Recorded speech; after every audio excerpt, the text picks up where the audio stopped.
Saudara sekalian yang dikasihi oleh Tuhan, kita bersama akan mendengarkan firman Tuhan. Mari sebelumnya kita berdoa. Ya Bapa, pada saat ini kami datang kepadamu untuk mendengarkan firman-Mu. Karena kami tahu bahwa firman-Mu menjadi penerang dalam kehidupan kami. Bapa, terangilah hati kami dengan Roh-Mu yang kudus, agar kami bisa mendengarkan firman-Mu dan melakukannya. Amin. Bapak, Ibu, dan Saudara sekalian, firman Tuhan kita dengarkan pada kesempatan ini dari kitab Yesaya pada pasal 40 ayat 1 dan 2 yang demikian.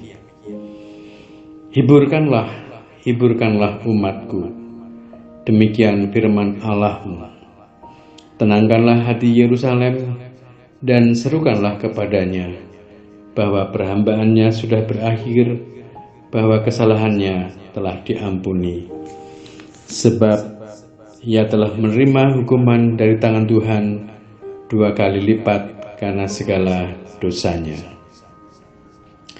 Bapak, Ibu, dan Saudara sekalian yang dikasihi oleh Tuhan, ketika kita sedang berada dalam kesedihan, kesusahan, kata yang benar-benar tepat sekali yang kita butuhkan dalam situasi seperti itu adalah kata-kata penghiburan.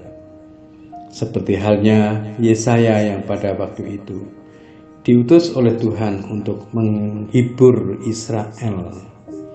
Ketika Israel berada dalam hidup di negeri pembuangan di Babel, dan Tuhan mengutus Nabi Yesaya untuk menyuarakan berita pengharapan agar mereka menikmati hidup yang lebih baik karena diperkenankan oleh Tuhan kembali dari negeri pembuangan Babel menuju ke negeri semula, yaitu Yehuda. Ibu, Bapak, dan Saudara sekalian yang dikasihi oleh Tuhan, memang bahwa pada saat itu Tuhan menghukum bangsa Israel dengan cara dibuang di Babel. Itu pembuangan kedua. Karena pembuangan pertama di mana Israel Utara dibuang ke Asyur oleh Tuhan, dan dalam sejarah Israel Utara itu tidak dikembalikan oleh Tuhan. Nah, 2 abad kemudian setelah pembuangan pertama itu, Israel bagian selatan Yehuda dibuang oleh Tuhan ke Babel.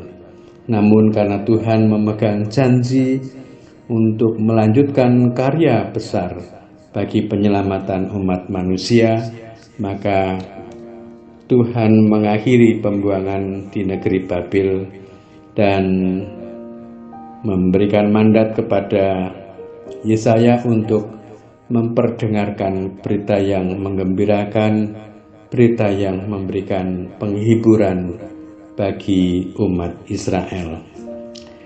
Bapak, Ibu, dan Saudara sekalian yang dikasihi oleh Tuhan, di masa sekarang ini, jika kita jujur, kita sebenarnya sedang pula di dalam situasi prihatin karena virus corona yang belum kunjung selesai.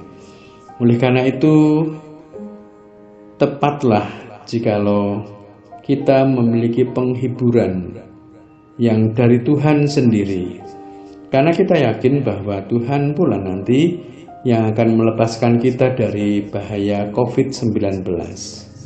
Tuhan pasti memberikan perlindungan untuk kita. Tuhan mengembalikan kehidupan manusia, justru dikembalikan ke situasi yang lebih baik dan situasi yang diharapkan oleh kita semuanya.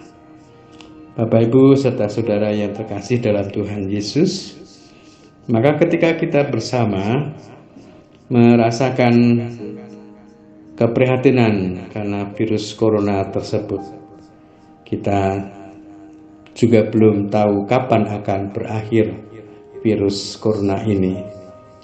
Tahun ini kah? Tahun depan kah? Atau kapan? Kita tidak tahu. Tetapi yang kita pasti lakukan adalah berlindung kepada Tuhan sendiri, memohon agar Tuhan melindungi kita, dan memohon agar Tuhan juga berkenan untuk menyirnakan virus corona yang sedang melanda umat manusia. Saudara sekalian yang terkasih di dalam Tuhan Yesus, maka pemberitaan Yesaya pada waktu itu berlaku pula untuk kita saat ini. Hiburkanlah umatku, demikian firman Allahmu. Bapak, Ibu, dan Saudara, jikalau yang berfirman untuk memberikan penghiburan itu adalah Tuhan Allah melalui mulut Yesaya, memperdengarkan apa yang menjadi keinginan Tuhan, memberikan harapan baru, maka kita pun juga boleh memiliki harapan bahwa Tuhan pun menginginkan kita agar kita bisa menikmati hidup tanpa ada bahaya ketakutan karena virus corona lagi. Kiranya sedikit firman Tuhan ini memberikan kekuatan untuk kita melanjutkan hidup di dalam waktu pemberian Tuhan. Tuhan memberkati. Amin. Mari kita berdoa. Terima kasih Tuhan untuk sejenak firman-Mu yang kami dengarkan pada saat ini. Ya Tuhan, tanamkanlah firman Tuhan di dalam hati kami, agar kami selalu memiliki harapan dan juga semangat untuk melanjutkan hidup yang Tuhan berikan ini. Terima kasih Tuhan. Di dalam Kristus Yesus kami berdoa. Amin.